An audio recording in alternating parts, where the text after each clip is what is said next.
Hello everyone, welcome back to another episode of Teach, Sleep, Repeat. My name is Dylan. My name is Hayden. Oh, sound a bit groggy. You okay? I sound a bit groggy. That's what 3 weeks of teaching does after someone. Yeah. Oh, I really do sound horrible. Yeah. Well, there you go. Get used to that for an hour. That's me today. Good job this is the medium where the only thing that matters is how you sound. The audio. You've done your hair, you look great. Done my hair. But you sound Yeah. groggy. Yeah. So on the podcast... I'll tell you what. He does look great. Look What? at you, your shirt on. I If you're know, not I got a watching, shirt on. you got to start watching, guys, because you get a real treat here. Dylan's wearing a shirt. One of us looks like we bother to make an attempt when we come to film this Listen. episode. But again, guys, it is a podcast. This is episode 80. You can't do 79 episodes not doing that and then claim. I can. I am taking the superior moral high ground here. How's your week dear. been in school? Yeah, it's been a really nice week. I know I want to talk about one thing, Yeah. which is that we are. So Dylan and I are maths leads at our school, and we're looking For our sins. right. Yeah. We tried to get away from the role. When I moved school, I was like, yes, no more leadership. Doing a whole podcast about middle leadership and how it's really Yeah, I know. God, it just grinds you down. We do lead maths.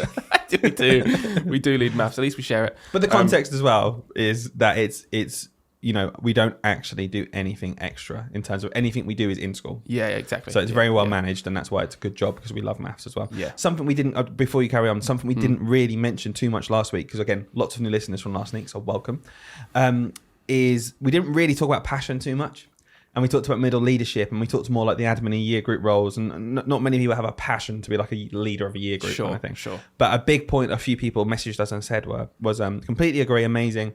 But I'm lead of music in our school because I love music. Yeah, that's I'm fair really enough. passionate, and I get to introduce cool stuff to the kids they wouldn't get otherwise because I've got a passion for it. And I was like, that's a reason why. Yeah, That's definitely. why you do it. I remember having passion. No, but I remember when the first time I wanted maths lead, it was genuinely, I didn't care about anything. They could have paid me nothing. Yeah. I just love maths. I was like, I have to do this. I really want to do this. It feels good. And then, about the time I was like, I can maybe work up the ladder from this. This is like another step. It's all in one, isn't it? It was all in one, but it's definitely the passion was a huge thing. Yeah. And I still love maths, which is why we lead it, even though we sit here saying, middle leadership's not worth it. But we make a bit of a... But for us, this is actually probably worth it. Else we wouldn't really do it, would we? We enjoy it, Yeah. and actually at our school, which is not toxic, it's manageable and okay to do so. Yeah, completely. Anyway, Yeah, but sorry. one thing Dylan and I are focusing on, we kind of just want to get your thoughts really, but we're going to focus on times tables this year because we're noticing, I don't know, for whatever reason, perhaps it's just random, but we're just noticing that times tables are, as is a lot of things, are just getting a bit weaker over the years, and we want to make an impact. And Why do you think that is? I don't want to go against everything we ever say, right? And be like, oh, we're just not doing it as well, or whatever. Like, oh, we're not. It could genuinely just be that we've had 3 cohorts in a row who are just not at the same level. That is it, and then that could honestly be it. And actually, we're providing good teaching, and they just find it a bit harder. Yeah. So our stats went down a bit. Like with SATs. Some years you get good data, some years you don't. It doesn't mean that your teachers suddenly got really bad that year, and then the next year they got good again. It's like, it's just not how it works. We're doing the same thing. But I do think there's a little bit of complacency perhaps from us. Sure. In that we could probably put a few more things in place, which is what we're trying to do. So Dylan and I were bashing heads with our assistant head the other day, just thinking like, what can we actually do to like really make an easy, quick impact on children retaining times tables facts, because they are essential. We've got the year 4 multiplication check in place now, which I don't think is a bad thing. No, I quite like that actually. I'm against tests in general get a bad rap. We talked about SATs actually being a good thing, and like you need to check where children are. I think the low stakes check of a times table at the end of year 4 is actually really good. Yeah. I think it's really useful. And there aren't like league tables and things, so it's actually kind of useful. It's information for the school and the children. Yeah, and it's like, cool. Well, actually, now you're in year 5. You should know your times tables. We know that you don't. Yeah. Let's work on it. Yeah. I think that's the best version of a test. Yeah, I agree. But anyway, that's where we're at. We're now thinking about times tables and trying to think of ways to implement like short. What we don't want to do is be massive hypocrites and go up to teachers and be like, hey, here's this massive workload thing that you have to do now because we think this will be really good for times tables. So we all need you to make 6 displays. We need you to change your lessons completely and plan in this thing 5 times a week now that's going to take you ages. I tell you what, we almost fell into that trap though when we were talking about it, because you were like, in your head, it's a lovely idea to have this lovely progression on a display that's meaningful. Yeah, like a ladder, where kids get to go up and it's like, oh, who can be like a times table champion at the top? Yeah. And it is nice. But suddenly that is useful. And that is something the kids might cling on to. But again, we just had to say no, we're not going to go to staff and say, you have to have this in your room, please, thank you. because it just means they have to do it at some point. And we literally just spoke about the list of stuff that staff are not expected to do. So, we're very much still in that mindset, and I can see how people slip into it. Yeah. And a bit like, oh, well, someone's got to do it. It's But, we're passionate right now, so everyone should be. Yes, exactly. That's a huge problem, isn't it? Yeah. And when I say problem, it's horrible to say it's a problem someone's passionate. But how many times have you been sat in a staff meeting or, heard something from leaders in certain subjects or just across the school where they are so passionate and happy because they think they've solved this problem and they don't even think about how much workload it's going to put on everyone else. They're just oh my God, this thing, it's so cool. This is going to really help vocab. I'll give you a classic example. Exactly, funny enough, what you just said there at the end is like, okay, you're in a geography staff meeting, right? Come on. Firstly, come on. Like, I'm sorry, geography. I'm sorry, geography leads, but it's geography, man. Like, come on. And they're in there and they're saying, right, guys, from now on, every week we're going to have a little bit of a geography display where I've got permission from SLT. We're going to have it in the corner of this one. Everyone's got to print some vocab, and you've got to find 5 minutes at the end of the day to go onto like a website where we're going to look at like maps and stuff. And everyone has to do this. And it's like, yeah, that's a really cool idea. It's really nice. It's a lovely idea. I'm not going to do it though. I don't want to do that because you know what? The history lead also just told me to do this thing that also requires just another 5 minutes and another 5 minutes. I'm like, it's just look, it's great that you're passionate. This is what I want to say to myself sometimes. And you kind of did. You grounded me a bit. It's like, cool, you're passionate. And that is a nice idea. But I'm not going to go and tell all the staff now, randomly, on top of all their workload that they already can't manage, that, oh, now you've got to do this display. Which 2 weeks ago in our podcast, when we talked about the STPCD. Oh, good try. STPCD? I mean, I don't know. Good try. Good try. I don't know what it is though. The guidelines literally say now, teachers should not be doing. It's very clearly worded. Yeah. Displays. Yeah. So no, we're not going to do that. No, unless they want to. Yeah, well, we can. That's the thing. True. I'm not joking. We can say this might be a nice idea. This might be a nice idea, but it's not mandatory. But we promise you, if you don't do it, we will think absolutely no differently of you, and it's not required, and it's not something we're going to judge progress on. Yeah, we're not going to say, oh, it's your choice, and then when someone does it, be like, wow, you got better progress and stuff. What we will be monitoring is whether we do implement something like a slight change to our starter activities, or just an expectation that actually 4 times a week now rather than 3 times a week you're going to do this activity. Yeah. That's the kind of thing that we will monitor. But that wasn't additional workload. That's just slightly tweaking the timetable. But you need to do that sort of thing. I've got something linked to that based on my week. So is there anything else you want to say about maths first? No, I just want to leave it with you guys really, because we're both kind of interested to hear if you're a maths leader or even just in your school you think that times tables is done quite well. Please write in, like, what do you do? Because we really want to implement something good that's fairly easy to do, that has a decent impact on children retaining their times tables facts and including division facts. Yeah, because you can't rely on home. No, you just can't. Like, TTRS is great. We use it. Yeah, it's easy to say, you've got to learn them at home. I know, but children aren't. So what can we do? Yeah. Too many children aren't. Anyway, go on. Talk about it. No, it's kind of linked into what you said about, things being piled on top of each other. I think we talked about this a long time ago on the podcast. Yeah, we did. But there's just one thing after the other being piled on, an expectation of, you've got to do this because X, you've got to do this because Y. And every single explanation is a good explanation as to why. And as a teacher, you see it's reasonable, and you think it's good. You see they're passionate about it. Completely. And, it makes sense. Like, of course, at doing some vocabulary tasks on words they're not, sure about before you then do this session on it, is going to help them understand the session more easily. Yeah. But you've got to prioritize as a teacher. Yep. You've got to prioritize. And what I've been doing lately, and I think I mentioned this the other week, but I'm just going to say it again, is trying to prioritize some reading time for the whole class at the end of the day. I can't get over how powerful it is, because I've let that slip in the last couple of years. Yeah. There were people listening going, of course, at the end of the day, you do reading. It's very common, isn't it? It's very common. It's reading for pleasure. I think it's down as like, maybe not statutory, but it's down as like, you should definitely be doing this from the government. Wait, so I feel like sorry to jump in, but my whole career, I feel like there's always been someone, an English lead or something, saying how important that is. Yeah. And I've always been like, it is really important. Yeah. I can't do it though. Yeah, but as a school, we have just introduced this incredibly crammed curriculum in the afternoon that we've got to get through. And you said you need to do this thing at the end, and there's just no time. Yeah. So basically, I've just switched it, because I used to be like, no. I've got to get through X, Y, Z in the curriculum because that's been told to me. Well, I've also been told to read with the class at the end of the day. Okay. And I'm not doing one of them now. So I've just made that conscious effort to switch it and be like, cool, I'm the teacher. I need to prioritize. I'm prioritizing reading the book. Yeah. And I think sometimes what happens is, you look at the task that you're doing as a teacher and you justify not doing it because it's lower stakes, less work put in. Yeah. And the optics will be, chosen to read the book, has he? Because there's no planning. There's no planning behind reading the book. It's easy to do. Where it's just like, well, actually, okay, let's flip it and just look at the impact it has on the children. Watch your class when you read a good class book with your kids. Yeah. They are completely engrossed. And that is what teaching should be, and that's why the kids are in school, not to do X, Y, Z because you ticked off a box. Watch your class when you put that 5 minutes of vocab up at the end of the day for geography. It's different. It's different. It's so true. And do you know what? It's great the children might know what meander means now when they come to the river unit. Yeah. But do you know what was also great? They just loved that story. Yeah, one of them wants to go home and read tonight.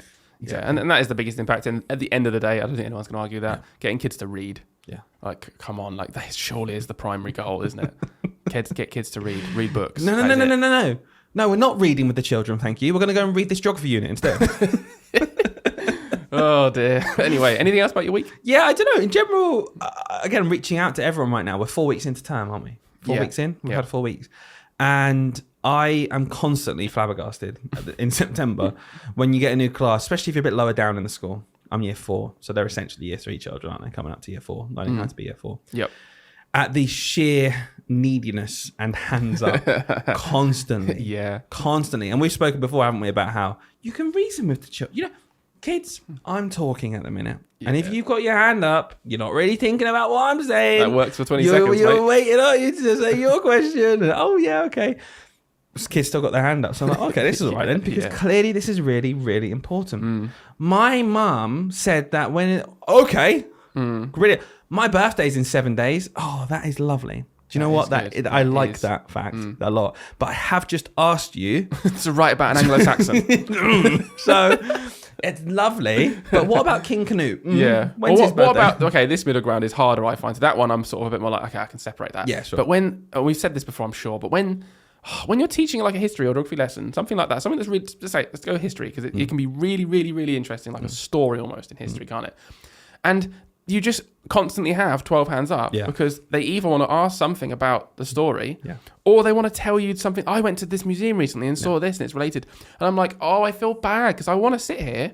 I want all of those kids to feel like, yeah, I got to share that thing, but I know I won't be able to complete the lesson. And so also hard. The other kids, that is always a thing. The other kids, if you do like 3 of those in a row, oh, mate, they've switched off. The rest of the kids, they don't care. Kids are brutal. They don't care about other kids' stories. They'll just be like, whatever, it's not my story, so not interested, mate. And they just switch off. So I'm always like, oh, I don't want to just constantly be saying, no, put your hands down. No, put your hands down. No, put your hands down. Yeah. I just don't know what the balance is. Where do you find the balance? I think you've just got to explain and be brutal with them and say, no, we've got to do the lesson. I'm not interested in you. Do you say that? Do you say, no, class? Do you know who I am? Do you know who I am? I've got a podcast. All right. I'm your teacher. Okay. 3 days a week. I've got a podcast. Sit down. Don't talk to me unless I talk. I talk to you. That's it. Is that what you say? I heard that's what you say. Wow. You might as well have been in the room with me. No, of course not. I do say to them, no, I've been on TV, so I'm a celebrity. So be quiet. And last thing for my week, I've bought. Do you remember you just spoke recently about how one of us has bought from Temu? Yeah. Right? One of us being you. Yeah. Never doing it again. I get all of the wish horrible parts wish. of wish from wish. But I ordered this spinning wheel because I thought that's cool. Yeah, that's cool for the class. Like a torture wheel. Yeah. Oh my God.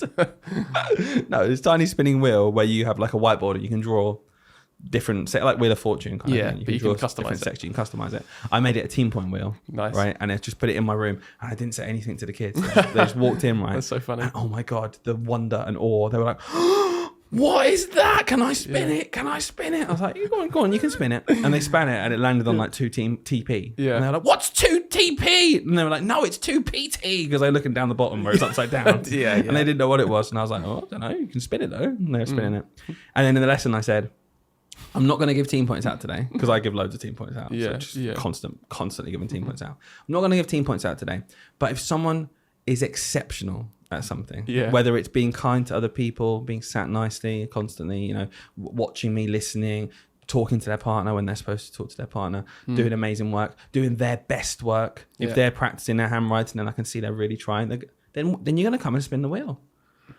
I've never had behavior like it. Yeah. Oh my goodness me. It was so worth it for that one lesson. I was like, the work they produced and the stuff they did. And at the end, I was like, the wheel is staying. Okay. And also, you've proven to me now that you can do this. Yeah, and you chose to because it was, no, but that's my point. Yeah. You chose to because there was a wheel to spin. And so I know you can do it. Yeah. And they were like, yeah, I'll do it. So my question to you is, and to everyone at home, how long do you think the wheel will work for? I was just thinking that. I reckon like 2 weeks. You reckon? Yeah, I reckon you get 2 weeks out of it before it starts becoming kind of like it was before, and then they'll need like an actual reminder every 10 minutes. That, get the wheel. They'll need a massive wheel on the floor. Yeah, like proper big, wheel big of fortune. Like they're all sat on the wheel, like Michael McIntyre. Yeah, and we their own chairs around it. And we're like, spin the wheel. I think that would work. I reckon you should do that. Yeah. Temu probably sells it. Yeah, Temu. $8.99 from Temu. Yeah. Yeah. $8.99. Yeah, it's so cheap, Temu. Do you know why?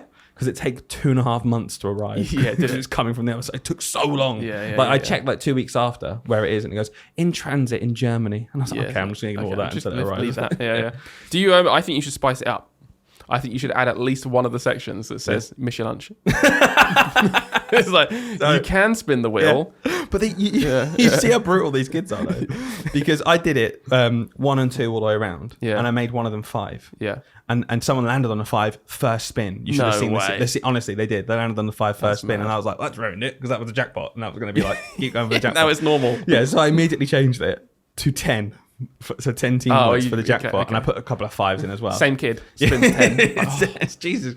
But yeah, I put the 10 in, and so they were spinning it, and they were like 2 in a row. Then got 1 either side of the 10, and that was just 1 team point, right? What?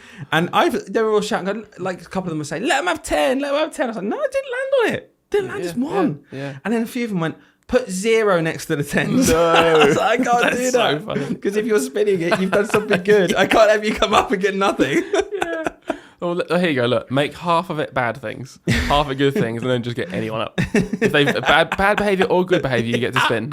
Okay. Isn't that what happens anyway? Bad behavior. Yeah. Spin. Oh, you got lollipop. Oh, yeah, nice well one. done. Yeah, you got rewarded for that. Excellent. Oh, let's not talk about that. Another time. Yeah. Anyway, that's really funny. Yeah, that's really funny. That was my week. Yeah. So I put some effort into talking about my week. Maybe next week you will as well. You put some effort into being fun in your classroom as well, by the sounds of it. I need to up my game. Yeah, it was fun. It was good have a fun. wheel. Kids were loving it. I remember because I did handover to my job share. Yeah. And I forgot to do an actual handover, but I did send her a picture of the wheel and say, "We have a team point wheel now." That's what you need to know. Yeah. English disaster. Don't worry about it. I don't know about that. And there's this one last thing. We've got on the board, I have written down register record, and it was like 32.87 S, right? And my job share took a picture and sent it to me. I'm like, "What is this, please?" And I was like, "Oh, sorry." Yeah, I have no idea. That is how quickly we can do the register. So currently, every day, seconds. Yeah, every day in the afternoon, because in the morning you got to do like lunches and stuff. It just takes a bit longer. In the afternoon, they come in unhinged sometimes from lunchtime. Yeah, crazy. Yeah, of course. And I was like, I need something to just get them to sit down and get ready. Yeah. So we introduced the Guinness World Book of Records register. Okay, so I made up like what the world record was. I was like, yeah, it's 35 seconds. See if we can beat it. So I beat it immediately, obviously. And I was like, "Oh, we're on 34. Oh my gosh," because it's just literally name yes. Yeah. And I said, okay, cool. We're going to do it every day. We're going to see if we can beat our time. That's so funny. Have you done that before? I don't know. I have a vague memory of you telling me this years ago. Because now they come in and they just sit down ready. Yeah. When do you start the timer? From the minute they come in, or once they're already sat down? No. They come in. They have to sit down, show me they're ready, because they're already eager to beat the time. So they do that now. They come in, sit down, ready. Are we going to do the register record? Yep. No, okay. Sit down, ready. Yep. And if we beat it, we'll spin the wheel. You got how many more gimmicks can you add in? By the end of the year, I want like a rung of like 12 things that happen, all necessary now. They won't behave without them. Like you've introduced them. There's nothing. It won't work now. It does. We will do something about behavior soon, because it does kind of run against my vibe in general, which is no gimmicks for behavior. Like I don't really like gimmicks for behavior at all. But to me, this is just fun. I feel like your vibe is more like no gimmicks for teaching. I feel like that's the vibe you normally give. It's like don't come up with some really bizarre way to help them learn something in maths. That doesn't actually like have any meaning. Like that's true. That's normally I feel like I think you're right with that actually. Yeah. Because with behavior, if you walked in and watched me, I'm a bit daft. I'm a bit silly in front of them with the kids. I have really high expectations and stuff and don't budge still. But I will joke around with them. I'll make them laugh. But for me, I like to trick them into behaving. In the best way possible, where I'm like, I'm tricking you to being engaged now because you're engaged by something I've done. Yeah. And now I've got your attention and I'm going to make you feel good. I don't think that's bad. I think that's literally what behavior management is. No. True. I mean, I guess what I'm saying is, I'm thinking more about having high expectations, high standards. You want to not go budging. vanilla mode is like, but they I still do that. behave because they want to behave. And do you know what? That's it. Yeah, but 8-year-olds, they aren't going to do that. No, they don't. Some of want them to will, but some of them always will. Enough won't. You could do anything, and some of them will behave. Yeah. You got to try and catch all of them, and it's just little things like I agree. that. Like register record does nothing. No. That is honestly nothing. I have a timer up next to the register, and I press it, and then we do it. And I think that's a good thing. I don't think there's a bad side to that. Maybe we'll think about it more. Okay. Should we crack on? Should we talk about what are we talking about? What we're talking about is teaching a job for life. Oh yeah, is it? Yeah. Well, we'll find out after the jingle. Is teaching a job for life anymore? I'm not doing it. I'm not doing it. Not doing what? I don't know what you mean. You're baiting me into saying yes or no, so you can take the mick out of me, Dylan. I know you are. Let's talk about it, shall we? Let's talk about it. It's a big discussion, isn't it? It's a sad discussion, I think. Yeah. Because I think realistically, and I am going to do the thing, I think realistically, honestly, I'm going to start at the end. I think the answer is no. And I want to explore why in this episode. I don't think it's a job for life. I think it used to be a job for life. Well, just think back to when you were at school. Yeah. Like how many I felt like there were loads of staff with like a very even distribution of age, if anything, weighted towards elder staff. Yeah, definitely. Who were coming towards the end of their career, getting ready to retire, go off to their like lovely little semi-detached 5-bedroom house that they could afford on their one salary. Calm down. Anyway, but it's true though. I mean, if you think about your own teachers, I think I had a fairly even split between like fairly young teachers and also teachers like really near retirement. Yeah. Who had been doing it for their whole life. Yeah. Like they weren't late to the game. They'd just been a teacher forever. I remember some of my teachers retiring, genuinely. Like it was like, oh, you've made it to retirement. Yeah. Well done. Yeah. Well, this was kind of this whole episode actually was sparked from last week, let's be honest. Yeah. Because last week we talked about middle leadership and the fact that, you know, getting to that awkward stage in your career when middle leadership is it's just not worth it. It's not worth the time and the effort for the money you get out of it and the stress. And linked to that is the fact that people look at that and go, okay, well, there's nothing I can do now. I need to leave this profession because it's so stressful. Yeah. And this is like an exacerbated version of that, which is just now, is it at all even viable to stay even just teaching for your whole career? And there was a reel that we released from that last episode. Yeah.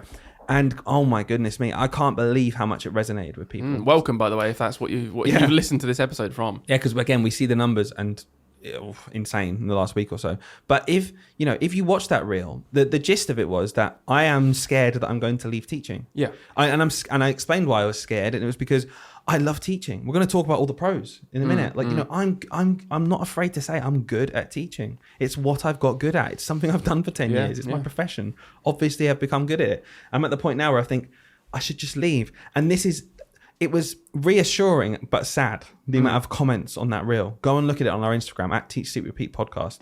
It is insane the amount of people saying, oh my God, I'm in the exact same boat. I've been teaching for 10 years, 15 years, 14 years, 20 years, and I just can't see myself continuing anymore. No. And I don't want to quit, but I'm going to have to. And also some people are trapped. And then some people are saying, I want to quit, I just can't. Yeah. So it's sort of like you get a mixture of negative And I think the biggest thing, you can talk about this, Hayden, because I remember you saying how you were genuinely shocked at the poll. Oh, mate, I couldn't believe, so obviously, because Dylan runs the Instagram account, and I will often vote on the things that you put, because I want to see the results, and you can't see it till you click it. Yeah.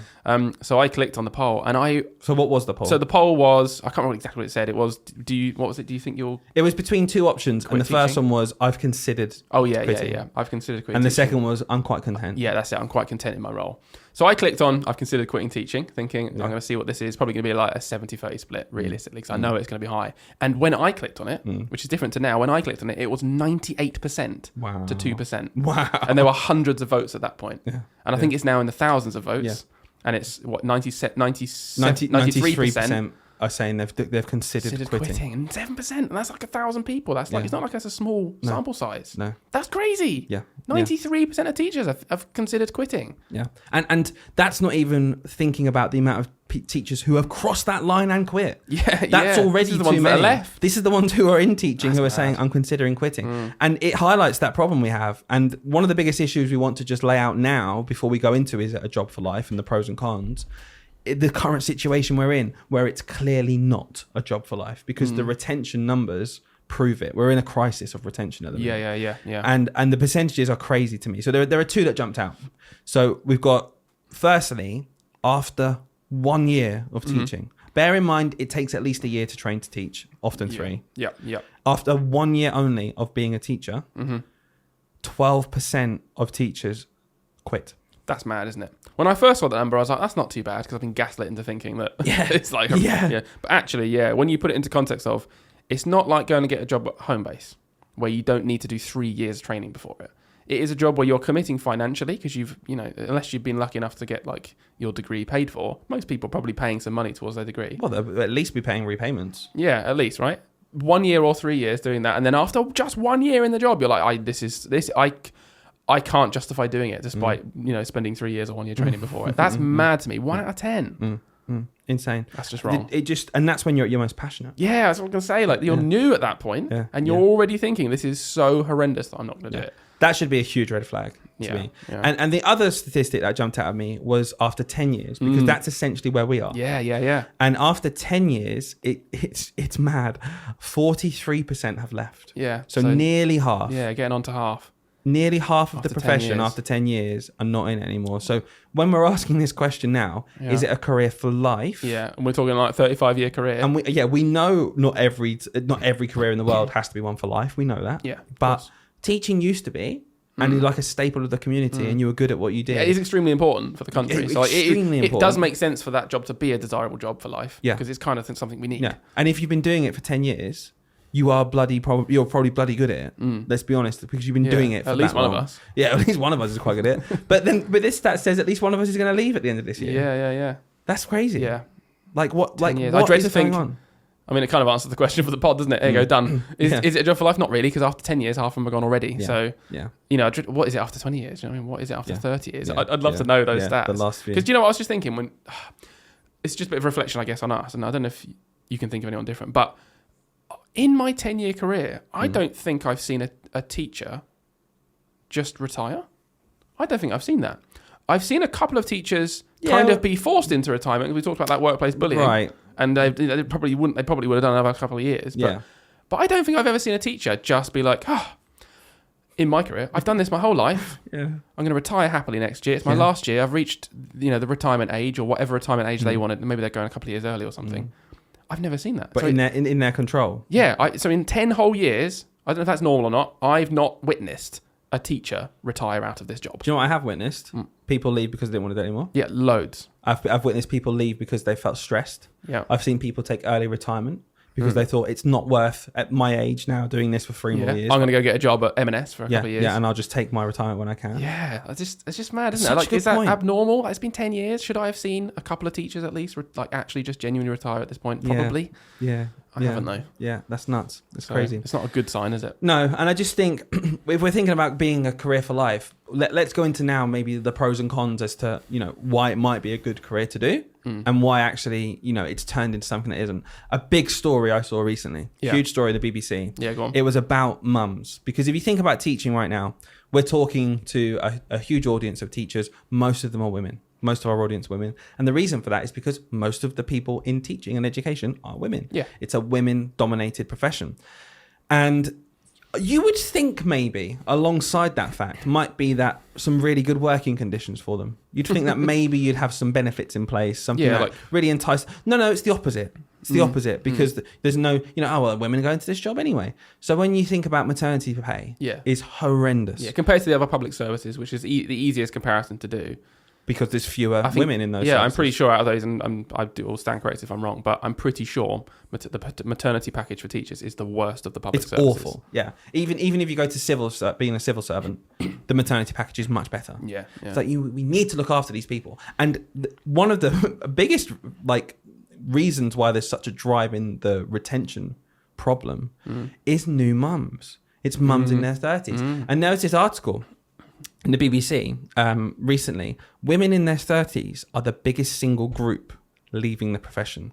9,000 women in their 30s, 9,000 out of 40,000 were women in their 30s, left in 22-23. That's bad. Now, that screams problem. Yeah. Okay. Now, obviously, there's a lot of parents, there's a lot of mums who leave anyway because they're having family around that time. Yeah. But we need to work to keep them in the job. Yeah, surely. And that's not happening. Surely. What were you going to say? I was just going to say what is the problem, but you've kind of summarised it there. Yeah. Like, to be really clear what the problem is here is that particularly let's just say parents. Parents are getting to people are getting to the point where they're parents and they're teachers, and they are coming to a realization that it's not compatible. Yeah. Now, most jobs in the world obviously are compatible with being a parent, because we do need kids. Yes. And we do need people doing jobs. So it makes sense that those things are compatible. But teachers are getting to the point in their early 30s, whenever they're having children, and going, oh, I actually can't do this job even to like a suitable standard anymore, because I've got a kid now that I also care about, by the way, and I can't dedicate my entire life to this job. So I can't do it anymore. See ya. And quitting. And not necessarily because they want to, it's because they have to. Like, they can't do it. That's the problem. And I think that's horrendous. Yeah, and what that really highlights there is the amount of time and effort you have to put in to do this job to a standard that's seen as acceptable. Yeah, but you get holidays off, didn't you, teacher? Stop moaning. That's the comment. If you put that as a reel, that's the comment that you'd get. Oh, teachers moaning about their holidays again. Come work in the real world. Yeah, okay. We are coming to work in the real world, you moron. And when we do that, who's going to look after your kids when you go to work? You idiot. Yeah. People don't think about it for more than 2 seconds, do they? No. They really don't. It's like when they say things like, why don't you just quit? That's what I'm talking about. They are. Yeah. This is what this conversation... Do you listen to what people say? It's a problem. That's what we're saying. 10,000 women in their 30s left this profession. If they don't like it, get Well, another why don't job. they leave then? They are. We need to make them not leave. Yeah, like, they're not leaving to spite you, stupid man on the internet who has no idea what he's talking about. They're leaving because it's not compatible with their families. Because he's got a tough job too. Oh, your tough job too? Oh, it's I don't get as many holidays as you. My job's just as tough. Yeah, do you know what? It's not. I'm going to say that right now. It's Oh, not. that's a big one. No, I don't care, because every single metric on what's the most stressful job. If you're a policeman, fair play to you. That's more stressful. Yeah. That is more stressful, right? And all the metrics and the top 10 lists. We got sent a top 10 list the other day. Yeah. Teaching made up 4, 5, and 6 on the list. Oh, it was right, primary school teaching, secondary school teaching, higher education teaching. Wow. So it was 3 of the top 6 were to do with teaching. Teaching's incredibly stressful. And do you know what? The fact we get those holidays proves how stressful and insane this job is. People are still quitting. Because people are still quitting. Yeah, You get 13 weeks off a year. What are you moaning about? Come and do it, please. Yeah. Please come and do it, because do you know what? If it was such a jolly for 13 weeks a year, we wouldn't be having this conversation. There wouldn't be hundreds of people listening to that reel and saying, I feel the same way. You're an idiot if you think otherwise. It's almost like the feelings are irrelevant at this point. Just look at the facts. Yeah. The facts are exactly what you just said. Yes, the job looks really desirable on paper, but everyone's quitting. Yeah. Come on, put the 2 and 2 together in your little brain. It's not that hard to realise then that there's a problem, is there? Yeah, exactly. Really desirable on paper, but everyone's leaving it, and it's really stressful. No one wants to do it. Oh, maybe it's not that desirable then, is it? Like, it's not that hard to realise that. Yeah, it's true. And this article basically summarised the 3 main problems. Sure. Okay, and I think this is a wider issue, but it's exacerbated for new parents. And we're in the same boat, by the way. We both of us and our partners are teachers. Yeah. We had a child. There's no way on earth we could have both been full-time teachers raising this child. No way on earth. No, as in like you and the mum. Yeah. You and mum and me and mum. We couldn't be. No we chance. couldn't both be. Yeah. Because full transparency, at the minute, both parents in both situations here, me and my partner, you and your partner, are part-time, 3 days a week or 2 days a week. Yeah. Okay. There is no way this job could work doing both. No. It couldn't work. But you know, people might say that, hear that and go, well, that's true for most jobs, blah blah blah. Yeah. I was like, yeah, but I promise you, even at this point, we're just like, oh my god. I'd say what they might also say then is where we could get caught short is some people do it though. Yeah. Some people do it. Yeah. So there are some people that are managing it. Yeah, there are, and I'd love to talk to them, because every single person I know who is doing it and is managing it hates it. Yeah. And they're saying, I'm not getting home to my kids. I get home to my kids in the evening. Yeah. I get half an hour with them, and it's just getting ready for bed. They go to bed. Yeah, and or the flip side, which is I'm sacrificing the job instead. So it's basically something exactly has to that. give. And your child is not going to give. Yeah. Is it? Yeah. For anyone who, and especially in teaching, who understands the importance, we're in teaching to help children, right? Oh, by the way, I've got my own now. But I'm going to ignore them. And I know how important the early years are in development. I know how vital it is to spend lots of time and talk to them and read to them, because that's going to help them the most when they're older. But actually, do you know what? I'd rather plan an intervention for a child who can't add when they're 8. Yeah. When they can't add anyway, so that intervention of me spending an hour planning it's going to really help them to add. Oh, now my child can't do it. Yeah, my child, it's all right, because they'll have a teacher in the future who's spending now doing yeah. And we're being very cynical right now, but there is truth to it, isn't there? Yeah. And so basically, I don't know any teacher mums who are like, yeah, I've got the perfect balance. Yeah. Um, And there'll be people listening who are in that situation and are probably listening to us being quite flippant and are just quite sad about it. And that's true. It is sad. Yeah, it is sad. It's a problem. It's sad because teachers don't want to be in this situation. So basically, this article is talking about you need to strike a balance between teaching and family, which we've just discussed. You need to strike much better maternity pay. That needs to be addressed, absolutely. Yeah. And just the job in general, the workload in general of the job needs to be addressed, whether you're a parent or not. Because this is directly contributing to the fact that teaching is no longer a job for life.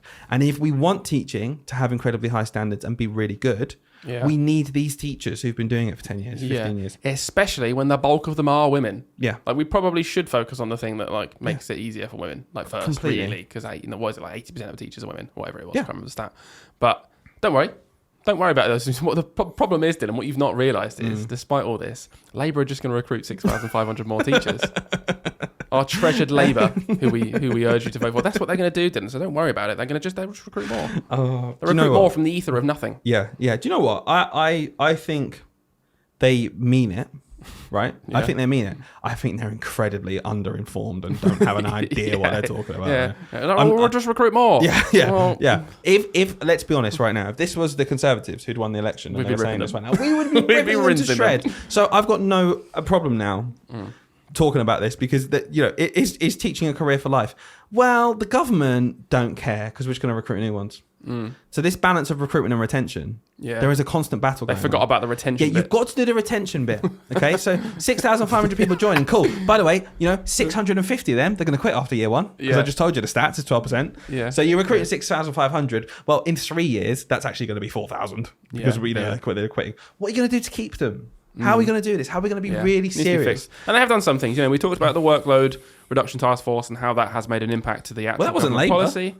No, I know, but at least that's something's happening. Sure, there's something that's happening, but even it's just not enough. No. Do you know what I mean? And it's not cutting through. I don't know about you. If I speak to my colleagues about this, workload reduction task force, the list and stuff, half of them don't know what I'm talking about. And honestly, I'll be really real about conversations right now. Most of the people that I spoke to just go, "Oh, well, someone's got to do it." And genuinely, that is the. And I'm just sort of like, I feel lost sometimes in that moment of like, don't ask for help. Then. Yeah. It's like it's been handed to you on a plate and all you have to do is take it and implement it. And you're like, oh, someone's got to do it. So no, that's not. Yeah. Like, what? Come on. I think let's try and make it work. Let's be real for 2 minutes then, because there is a little bit of martyrdom, isn't there? Yeah, of course there is. And teaching is like, oh, but woe is me. I had to mark all weekend. Aren't I such a good teacher? That is such a thing. Yeah. I'm sorry, guys, if we're just rinsing you, but it is. Yeah. No, but we need to talk about it. Yeah. Because you're exactly right. Stuff is being handed to people at this point.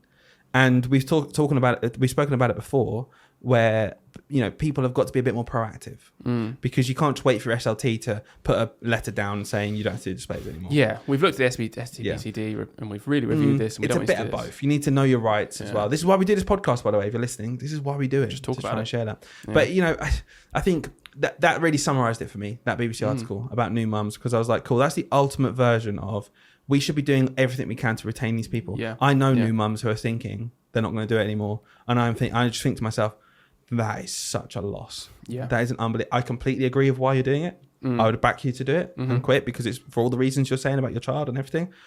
But my goodness me, it's so sad for this profession that those people are being forced out. And do you know what they're like? The catch-22 is the people that feel the most like that are the ones that were dedicating the most time to this job, and they probably were the really good teachers. They're probably the ones that were so good and so passionate about that. That's why it's such a dilemma for them now, because they were like, oh, I'm used to spending so much extra time being amazing at this job, and now I can't do it anymore. So I feel like I can't be amazing at the job anymore. So there's no point doing it. I don't want to do an average job. I don't want to do a below average job. So I won't do it at all. And it's like, that's sad, isn't it? We're losing good teachers. Anyway, so going back to it used to be a job for life, right? Yeah. What's changed then? Because we're saying when we were young, we had teachers that were reaching retirement. It's like they've been doing it for 35 years, and it was like, cool, we'll see you later. We'll get a new teacher next year because Mr. Whatever is retired. Like what has actually changed then? Like, why is it not? It clearly was desirable enough. Then. Yeah. Having spoken to experienced staff who are at the tail end of their career, most of them at this point in their career are saying, I would love to not do this anymore, but I'm so close to retirement. I literally can't do anything else. I'm just going to try and get up to that point.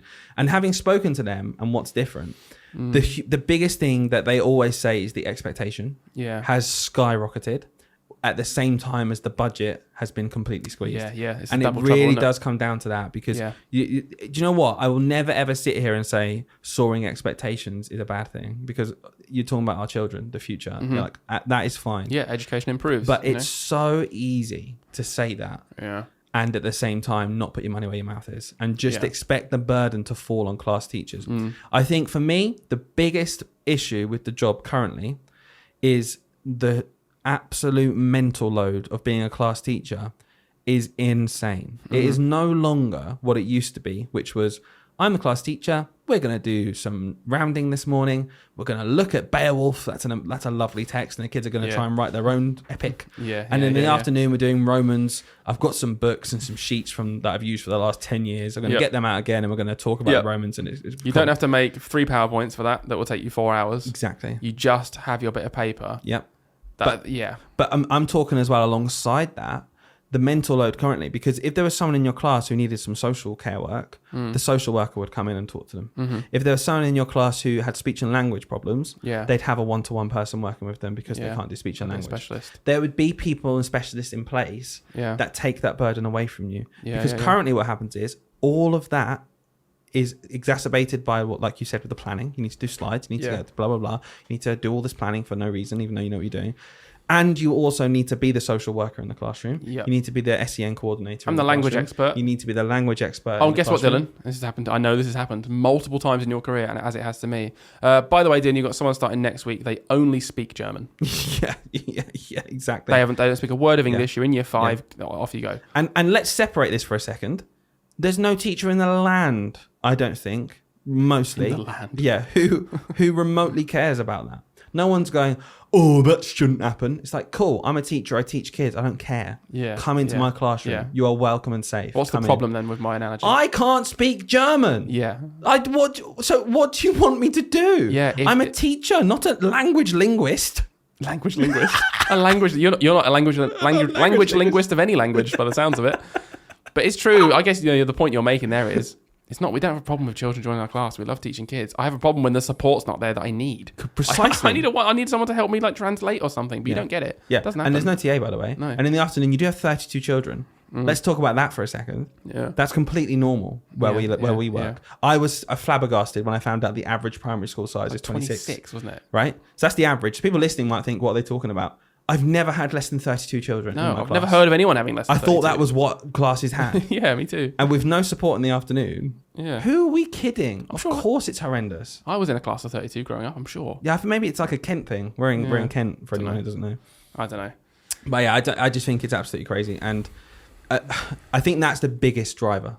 The mental load is insane. Yeah. The act of teaching hasn't changed. You're up and about. Well, that's still the good bit. We still enjoy that. Exactly. But the mental load is what's absolutely crippling this profession. Yeah, and like you said, and on top of that, the pay. I was speaking to a teacher fairly recently, a couple of months ago actually, who I know really well and has been in the game for like 20... Yeah, about 20 years. A dying breed. A dying breed, yeah. That's like, if you think about it, that's like, oh, yeah, well done, you're just over halfway. What the hell? But they were saying, and I was just saying to them, what is it like? Because you taught 20 years ago and it was different then. And they were talking about pay, and they said that the difference is, right, and their lifestyle has not changed. They're one of those people that they're really happy with where they are, and they're genuinely, they've got the same lifestyle they did 20 years ago. Yeah, they're one of those people. It's a good, really good metric. It's a good indicator, isn't it? Yeah, really, really, really good person to do it off. It's like, cool, you've had minimum change in your life. Sure. And they said that they really easily summarized it. They said the difference is, 20 years ago, when I lived this lifestyle, I had money left over at the end of each month, and I could do nice things and enjoy my time. And right now, I'm penny pinching. Every single pound I earn goes towards the things I need, basically rent and looking after their animals and things like this. And I was like, okay, that's it, isn't it? And they were like, yeah, it's been eroded. It's like my lifestyle, I can't have the lifestyle anymore. Doesn't matter if pay goes up 5.5%, because in the grand scheme of things, costs have gone up that much as well. Costs have gone up more over the 20 years. And they were like, yeah, and it's just... It feels rubbish. It feels like you have a pay cut. I used to get paid more for what I do. Now I get paid less. And even though on paper, in real time, and the money's gone up in teaching. The money's it's 30 doubled grand in starting salary. This is the perfect indication, isn't it? Yeah, it used to be 40 grand relatively. Yeah. Do you know what I mean? So I thought, yeah, that's a good one. And I could just see they're annoyed about that. But again, they're in it 20 years. They were like, I've done 20 years now. I've got to see it out. I've got to get to the end. I'll retire as early as I possibly can. Yeah. because I don't enjoy this anymore, and I hate being taken for a mug and getting paid the absolute bare minimum for what I do. Yeah. And not being treated with respect. Yeah. So that's the next thing, isn't it? Pay. When we're talking about what's changed, it's the pay scale. The pay scale, there's two things to it. Firstly, the pay scale is lower than it used to be. It's still a decent job. Like, don't get me wrong. If you're when you say lower, though, what do you mean? Because respectively. So, like in that analogy, you know, it used to be higher reward. Like, you used to have a lot more surplus money. And think about what a house used to cost 25 years exactly ago. compared to your compared salary. to now. Right, it's different now. You know, you don't have as much money left over at the end of the month with an average lifestyle. Yeah. And that's the thing. And do you know what? I'm not going to sit here and say it's the worst. There are plenty of people earning less money. It's not a race to the bottom. We said this before. It's not a race to the bottom. So please, if you're listening to this thinking, well, I know someone that earns less than you, and now right, okay, I'm sorry that sounds like they've got a bad situation too, perhaps. Yeah. But comparatively, it's not as good. But on top of that, another factor for why people don't want to make it 25 years is because after like 6 years of your 35-year career, you've reached the cap. There's no progression for you anymore. There's no bonuses. There's no extra pay scales. Yeah. You know, there's 3 more. So let's call it 9 years then. Yeah. If you get to the top of the upper pay scale, which, by the way, is usually entwined in some extra responsibility incorrectly. Yeah, you know, schools will say, "Oh, UPS means you've got to lead all of this stuff as well." No, it doesn't. By the way, TLR means you do extra stuff. Yeah. UPS means you're an experienced teacher who's doing well in the school. Okay, you're in your 10th year now, and you've got a TLR as well because you've taken on another thing. Yeah. But that doesn't increase. There's no pay scale in TLR. And you've got more work. Yeah, more work. It's not just more money because you're better. So really, you think about teachers that are 10 years in, I imagine the most of them have probably reached the cap of what their pay is going to be for the rest of their career. Yeah. And most people, I think, do like at least the concept of having a bit of a pay rise each year. Of like, oh, okay, and there's some reward. Well, there will be some progression. There will be pay rises still in the statutory pay. You won't go up the pay scale. No. I think that's something people get confused about as well, is the pay scale is you getting more experience than going up. But at the same time, the percentage pay should go up every year. Yeah, with inflation. But I just sort of think, everyone, everything's going up inflation, whatever. Yeah, and whatever that number is never more than inflation. No, never. No. So you're only getting cuts from there on. Yeah. And I just think that's another factor. Like, it certainly is for us. I know we talked about it in the last episode. Go and check it out. Mate, it was a factor in year 2 of teaching. Yeah, I remember sat with you on M2, which is main pay scale 2 years in. Yeah, and I said to you, I hate 1.5. Well, yeah, let's not talk about that, shall we? The future episode about how the pay scale is completely rigged by a trust. I don't know. Anyway, I think I remember being 2 years in and saying to you, Hayden, I hate the fact that I know what money I will be on when I'm 30. Yeah, and it's not like blowing me away. No, and it's like, cool, I could go into a different profession, and if I put the time and effort I put into this profession into a different one, I'd be on double the amount of money. Can I tell you something funny, right? Yeah. Just about pay, right? Just as a good example, and I know this is just one example of millions of things that could go the other way. My sister doesn't have a degree qualification or anything like that. She's just one of those people. She wasn't very academic growing up. That just wasn't her thing. Sure. Fine. She's worked most of her career. She's in her late 20s now. Most of her career in just in restaurants and shops and things like that. Hospitality. Yeah. And anyway, she recently got a job with Border Force. Yep. I don't think it's actually, but it's with that whole unit of big in Kent. Yeah, exactly. We live in Kent. And her starting salary is the same as, I think, M5 in teaching. Like, basically the end, the top of teaching experience pay. Wow. And I was like, it's just a joke. Yeah. It's like, I'm not saying it's, it's great for you. Good for her. Great for her. Smashed it. What it should be, because it's a tricky job. But it's just funny, isn't it? Yeah, we gaslight ourselves and thinking, no, come on, teachers are paid more than the average salary, which they are when you're above, the pay scale. So, they should be grateful. It's like, should actually, do you know what? It's a horribly stressful job. Yeah. And I've got people walking with no qualifications. I've paid my qualifications to get here and time to get here. It took years to train. And there's people just walking into other fairly standard, straightforward jobs that don't need any qualifications, walking on the same pay with pay rises in there as well. And I'm just like, nah, I want to be paid more. It's a huge thing. I'm sure it used to be more of a thing as well. Like, you know what? It sounds stupid. I always think of Ant and Dec, and when it got reported, they've got the golden handcuffs deal with ITV, which is basically they're stuck with ITV now, but it's golden handcuffs because they've got so much money. So they've been paid a huge amount of money, but they can only do stuff with ITV. I see what you mean. Yeah. So there was I'm sure there was something similar with schools where they could have this where they hired a teacher, or if they had a teacher who they thought might leave. Who they really valued and was good, they could offer them this boost in their salary. That's right. One-off payment. Yeah. There used to be this thing. Okay, well, you can have this, but you've got to stay for 3 years. But here's 10 grand. Yeah. Okay. Where's that? That's disappeared. No. Yeah. What? Honestly, now I want an honest answer. Okay. Genuinely, if you're a really good teacher, what do you get in return for being an amazing teacher? What compared to someone who's maybe Genuinely, not doing as who's much? fine, who's fine, but is okay doing the job, not even bad, right? Yeah. But if you're an amazing teacher, honestly, what do you get? Nothing, I don't think. Maybe a bit of recognition in some schools of like, oh, they're really good. Oh, teacher, that's tasty on my and check side them out. plate. Recognition. Yeah, I don't know, but money wise, absolutely nothing. There is no incentive financially for those people who are very financially driven, like me. Yeah. To be fair, there's no financial incentive to be like, go above and beyond, like make that lesson a bit better, spend half an hour extra on the weekend just planning a bit more. But even take away the financials, spend time with your family. Do you know what? Take away family. Even if you don't have a young family or you're not financially driven, should be a reward for being good at something. Yeah. Like at the very basic Well, level. there will be because you'll go up a pay scale. No, sorry, I'm at the top now. Yeah. Oh, I've got 25 more years. Oh. You're still good though. You are good. Like, thanks. I think this is the perfect time to talk about another story I saw this week. Yeah, go on. Which was about a multi-academy trust lead. I think it was the lead of the CEO of the Lift Academy Trust. Okay. And I've briefly spoken to you about this. Yeah. And it really rubbed me up the wrong way. And you seem to have a varying opinion of what this might mean. Yeah, well, I haven't really. I purposely didn't really want to read this because I Okay. wanted to have a real conversation. Okay, let's talk about this then. It popped up this week. Lots of people online sharing stuff. And it really, really got my back up. So it's a Lift CEO. It's a Lift Academy Trust. Okay. It's a bunch of schools, the leader of this Lift Trust. And the headline was, she wants to scrap directed time because it's seen as outdated. Yeah. It needs review. There's no flexibility. Yeah. We shouldn't be counting hours if we want to be seen as a profession. Yeah. Immediately, I thought, what is wrong with you? Are you insane? Directed time is the only thing we have currently to point to reduce workload. It's the only thing we can currently say, no, sorry, I can't come to that disco later because it's not part of my directed time. Or directed time doesn't exist anymore and we just got to be professional, so you got to come. It will only increase workload. Getting rid of directed time will only increase workload. And to say that it's outdated and it constrains the profession to have directed time, have you worked in a school before, ever, anyone, where directed time has actually been adhered to only and strictly? Yeah. No. There is so much stuff outside of directed time that as teachers we do because we have to. Is marking in directed time? No. No, every teacher in the land does some kind of marking. Is prep in directed Keep time? like in the land and it's cracking me up.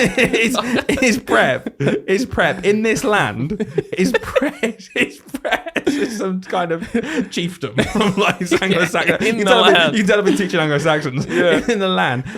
Is prep time in directed time? No, directed it's time not. is your teaching Yeah. Okay. and being with the kids. So I interpreted it a little bit differently, and I don't disagree with anything you said, but I kind of interpreted that as, so directed time is a complete joke. Then it doesn't work. It I doesn't do agree. anything. So like it does need a reform, surely, because but- it doesn't like Yeah. it's been abused. Yeah. And I get that it's like the only thing we have, but it's terrible though. We could have something better, surely. Yeah, but her point wasn't that.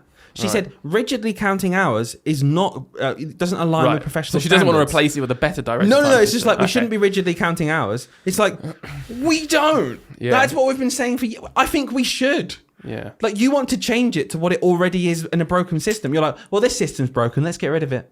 Let's get rid of it. It's not working. No, So- I get that. I don't want to do that.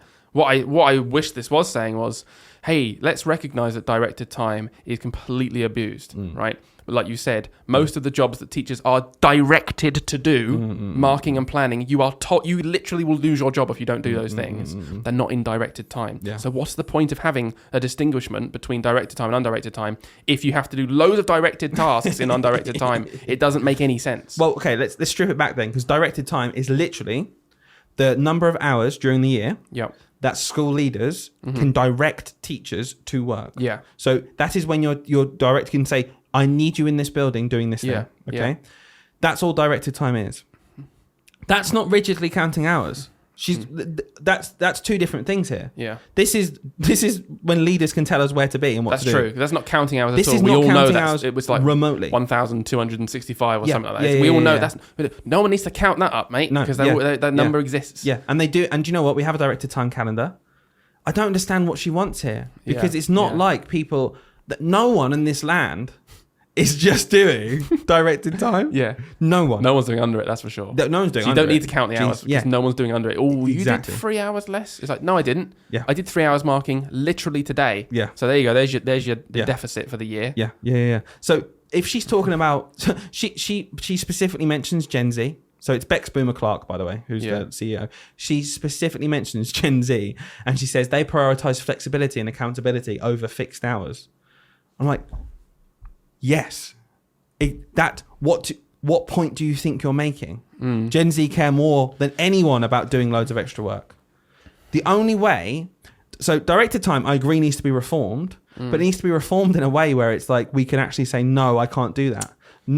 Stop counting it. I'm doing it in my own time. Yeah. The answer isn't to make everything in your own time. Yeah, and the yeah, answer isn't for SLT to be able to say, sorry, you need to come to this yeah. after school club. Yeah. That's not going to help. The only answer that I can think of, right, is we stop pretending to be different than any other job, right? Yeah. And we literally just have working hours. Yeah. And it is as simple as this. The working hours, for one, actually include all the stuff that needs to be done. And if it doesn't, guess what? We have to reform it. So they do, because you cannot ask teachers. So it will just become more of this is a 9 to 5 job. You have to, you work between 8. I don't care if it's like, you can't direct you to be in the building. It's not directed anymore. Sure. It's just, your job is 8 till 4. Yeah. And in that time, these are the jobs you got to get done. And then what we reform is it a reasonable ask for those things to get done in that time? And those things have to include planning, teaching and marking and assessment and a staff meeting or whatever. Well, and if they're not, and if you have to do overtime, because the school has decided... Because the school has decided that we want this font, please, and all of the things now, and that's just a job you've got to randomly do. If the school have decided that, they need to pay you for it. Yeah, overtime. Because what happens at the minute, genuinely, with directed time, if the school decides something in terms of planning or marking, that is not in directed time. Yeah. So what is already happening is schools are directing you to do work. Well, I don't care where. I'm not saying you have to be in the building to work. But you do, when you plan, you do have to make 7 more sheets now every single time. Yeah. It's like, okay, well, that is... Well, there needs to be a system where if I've worked 8 till... Let's say 8 till 5. Let's go further, right? If I've worked 8 till 5 days a week, right? There needs to be a system where if I've genuinely worked those hours and I haven't got marking done on one of my lessons... it needs to be completely acceptable that that's okay. Yes. It's like, oh, well, you did all of your hours, and I can't tell you to do more than that, because that's ridiculous, isn't it? Yes. So, yeah, fair enough. Our policy is if you don't get it done that time, that lesson doesn't get marked, and you can spend 5 minutes the next lesson, and the kids sort of just do like a bit of peer marking, and that's it, and that's fine. We just leave it at that. But, you know, when you do have time, you get as much marking done as you can in that time. And it needs to be acceptable, because right now it's not acceptable that you work all your directed time hours, and you do all of your marking outside of it. It's not acceptable if you missed a little bit of that marking, even though it's in your own time. Yeah. It's not acceptable at all. You'd absolutely be shunned as a teacher. Why haven't you been marking your books? Oh, well, it's just that I did 8 till 5, which is already more than directed time, and I still didn't have time to do it. Well, you know, I'm not going to direct your time, but you need to get it done. So, yeah, but I've just told you that I'm working 8 till 5 every day. Yeah. And I also put in extra 4 hours at the weekend, just so you know. You know, I didn't tell you to do that. You could have done that in PPA. Oh. I think this expectation directly links to why people are just fed up after a certain amount of time. It's just fed up. It's just, I've got friends. Do you know I spoke about police earlier and it being incredibly stressful? Yeah. Being a police officer is much more stressful than being a teacher. Yeah, 100%. That absolutely is, by a mile. I'm going to say but. It's not going against what I just said. But I know if you do overtime as a police officer, because you're in a job and you can't be a police officer chasing a criminal and go, 4 p.m. Exactly. Off I drop. Yeah. Of course they do have it for to the do passion. Overtime. Yeah. No. No one's saying to the police officer, you're doing it because you hate criminals. Yeah. No. Do you know what they do? They go back, clock off late, and get paid extra for their overtime. Yeah, simple as that. Because do you know what? They bloody well should. Because they're doing a job. Yeah. My job is important. Yeah. It's an important job. Stop taking my time for granted. The government pretending needs it's to not. decide now. Really, do you want teachers to plan and mark genuinely? Because if the answer is yes, it needs to be the same system. Because if it's that important, then there needs to be an overtime system. If it's not that important, then make it acceptable in our culture that we just don't do it. Then, if we run out of time, we won't do it. Yeah. But it's not acceptable. So we can't have the middle. You can't have the worst of both of those. No. We're not going to pay you for the overtime, but we're going to. It's so important that we do expect you to do it in your own time. It's actually so important that we shouldn't count hours anymore. We should just get the job done. Yeah. Are you mental? Yeah, no, I think I agree. If that's her point, that's mad. I was really holding out hope that her whole point was directed time is abused and doesn't work as a system currently. Sure. We need a better system. Yeah. Not scrap it and then have it all in the Let's get rid of it so I can tell you what to do whenever I want. Yeah. Nah, I don't think so. Yeah. I'm not doing that. We've got a meeting at 7:30 tomorrow. Oh no, but directed time's gone. What? Don't exist? Directed time's gone, mate. Because directed time doesn't exist for SLT. It's not a thing. Is it not? No. It's not a thing That's for SLT. I think for the same reason of just, you've got that job, you got to get stuff done. Yeah, that's interesting. You should though. I think you should. Ah, I think potentially. this system should exist for everybody. Head teacher down to support staff. Yeah, because it's just alongside erosion of pay. It's like, what's the point? Why would I want to bother? Yeah. So that's I think directly linking to why Yeah. this is no longer a definitely. career for your whole life. Let's kind of wrap this up and just go over our little list, right, and see if we've missed anything big we want to talk about. So, why is it not a job for life? The pay is not right there. It's not there. It's not as good as it used to be, and you get capped. It's not comparative. Not comparative. You've got friends in what's Quantity surveying. yeah, exactly Yeah, that. loads of friends. Who when you started your career, you were on a bit more than them. Yeah. You're like, yeah, I'm a bit. I went to university. I got Yeah, they're on mine. double me now. Exactly, they're on literally double. Yeah. In the same Double. progression. It's just Mad. not the progression. So, also the progression of the job, which Sure. we talked about. Please check out our last episode. I'm not going to talk about this again, Yep. but the progression is uninviting. Go and find Yep. out why. Listen to our Yep. last episode. The job itself being horribly stressful, as we talked about a lot in this one, is another reason why people just are like, I'm fed up with this, don't want to do it. The flexibility compared to other jobs, like we've just said, it's not. The flexibility compared to other jobs that are similar is not there. Well, new parents want to drop their kids off at school. Can't do that. Yeah, you can't do it. You got to be Can't do there. that. Got to be a breakfast club or Yeah, something. yeah. So that's not there. People say, "Oh, you get loads of holidays." Yeah, but it's not flexible, is it? It's not the right word. No, it's not You get flexible. loads of holidays. You get 13 weeks off a year. You're great. You get all the school holidays. It's actually the least flexible job I've ever thought of. Yeah, you can't book any holiday off ever when you need it, when you actually want it. Yeah, You can't. It's not actually you can't book your weeks. flexible.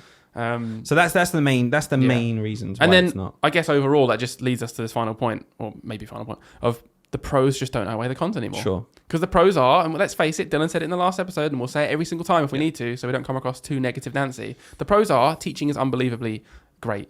Yeah. It feels so good. We're good at it. We love it. I don't think I'd get the satisfaction out of any other job on this planet more than I do when I'm standing in front of a class, knowing that they're learning and enjoying their time at school because of what I'm delivering them. There is no feeling that could match that. That is the pro. But unfortunately, the cons outweigh it, and there's no way I'm doing this job for 35 years. Not a chance. It simply will not happen because you either need to not. This is the summary. You either need to end up not doing the job to the ultimate standard, or you leave the job. Yeah. And this, I just can't do it. I can't do this job to the level that I see myself as being required to with my young family. I don't want to. No. And even if I didn't have my young family, I'd be looking at it going, don't take me for a mug. I'm not doing it. Yeah. I'm not spending 4 hours on a Sunday planning. No. I'm not doing it. Yeah. It's so hard. I'm already finding it really, really hard. Just being real for a second. In 10 years, I've always managed. I've always been all right. I might moan a bit, but I've done it. Yeah.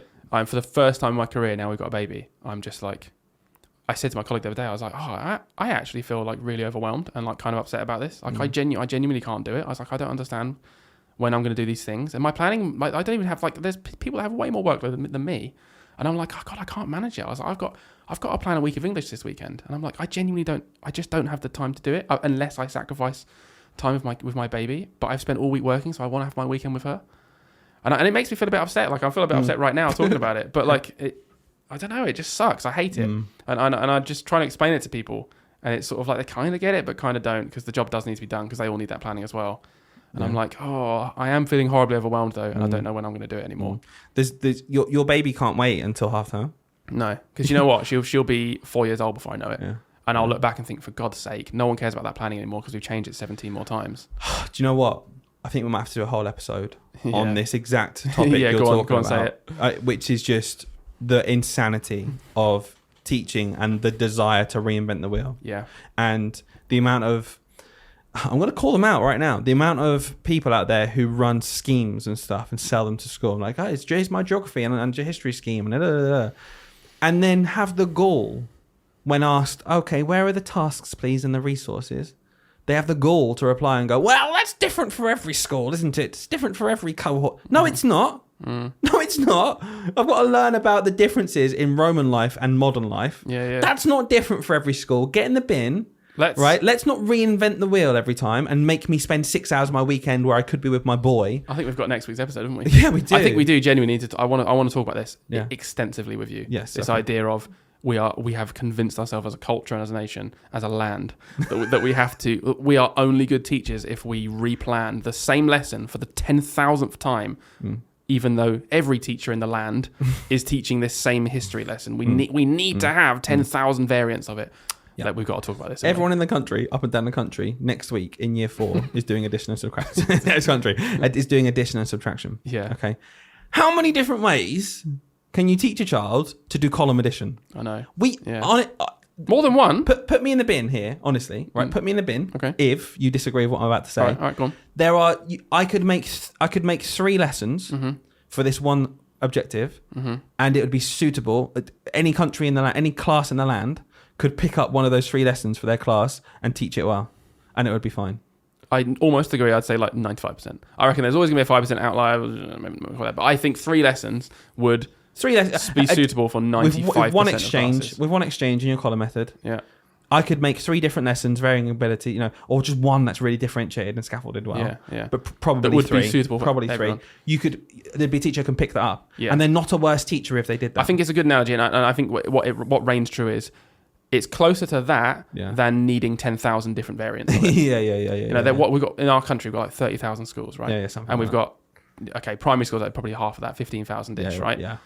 We don't really need 15,000 different lessons on column addition every year. No, because that's the Yeah, extra that's factor, isn't it? Yeah, It's people doing it every single year, Yeah, replanning it. Well, I've got to because it's a different cohort of children. No, you don't. Right, let's talk about this next time. That is we've got to do this on our next episode. Okay, Hayden, is teaching a career for life anymore? Unfortunately, not. I don't think it is either. No. What a shame. I wish it was. Yeah, me too. I wish it was. I wish I could retire as a teacher happily. Yeah. But I don't think I can. And I won't. Guys, please give us a review. Here we go. No, honestly, I can't stress how many hundreds of you have joined us in the last couple of weeks. It's been insane. So thank you for coming along. Thank you for listening. Reviews really help us. So please do give a review. Share the podcast. Send us a message. I've been loving reading your messages as well. And sometimes we're more positive. That was quite a downer of an episode today. Do you think? Yeah, I think so. I think we were quite negative. But we always worry about realistic. That. Yeah, exactly. I think we were realistic. Realism. And I want to make sure. And do you know what? We wouldn't be as down and annoyed if we weren't passionate and loved teaching. I agree. So it's a double-edged sword. Hope you enjoyed the episode. Check out our other ones. Bye, guys. See you soon.